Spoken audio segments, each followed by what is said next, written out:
Here's a belt sander that I kind of modified to make more useful for myself. This is one of those 4x36 belt disc sander combos that you can buy pretty much anywhere. I got this one on a really good deal, and I found that the disc sander on it was horrible, so I took that off there. And I get a lot more use out of it, turning it on its side like this, using it as an edge sander. So I actually mounted it to this plywood, and I put a couple of knobs on the back to hold it in place up against this table.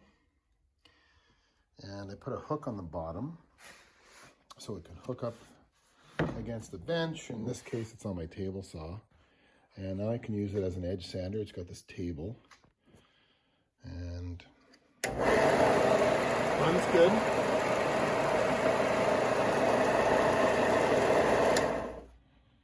Does the job.